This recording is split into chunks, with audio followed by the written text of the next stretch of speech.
Deputy CM Pawan Kalyan Palnadu జిల్లా చిలుకూరుపేటలో శ్రీ శారదా జిల్లా పరిషత్ ఉన్నత పాఠశాలలో పేరెంట్ టీచర్ మీటింగ్ లో పాల్గొన్నారు. స్కూల్లో computer lab, sports, indoor games kits ని పరిశీలించిన పవన్ విద్యార్థులతో మాట్లాడారు. పాఠశాలలో టీచర్లు నేర్పేదే కాకుండా విద్యార్థులు స్వయం శక్తితో చదువుకోవాలన్నారు పవన్.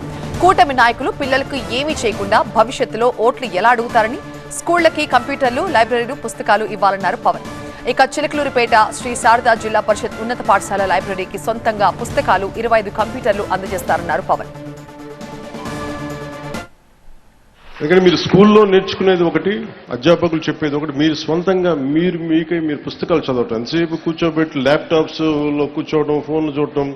తల్లిదండ్రులు కూడా ఎలా ఉందంటే మా అబ్బాయి ఫోన్ పట్టుకొని ఇలా టచ్ టెక్నాలజీ మొత్తం తిప్పేసుకుని బాగా ఎడ్యుకేట్ అయిపోయాడు అనుకుంటున్నారు. ఇంగ్లీష్ నేర్చుకుంటే ఇంగ్లీష్ వచ్చిన దానివల్ల మనకు తెలివితేటలు రావు.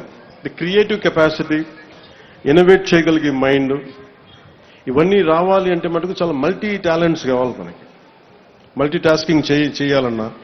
అందుకని దానికి మనం స్వయం శక్తితోటి చదువుకోవడం అనేది చాలా ఎసెన్షియల్. అపార్ట్ ఫ్రమ్ మన పిల్లలు మన టీచర్స్ నేర్పించేది కాకుండా. అందుకు మీరు ఇళ్లలో కూడా తల్లిదండ్రులకు కానీ ప్రతి ఒక్కళ్ళకి గ్రూప్ లైబ్రరీ ఇచ్చే 10 మంది ఒకటే ఏరియాలో ఉంటే మీరు ఒక లైబ్రరీ, చిన్న లైబ్రరీస్ పెట్టుకోండి. అలాగే కూటమి నాయకులు కూడా, జనసేన నాయకులు కూడా ప్రత్యేకించి పిల్లలకి, మీరు పొద్దున పిల్లల ఓట్లు కావాలనుకున్న పిల్లలకి మీరు ఏం చేయకుండా ఓట్లు ఎలా అడుగుతారు మీరు అందరూ.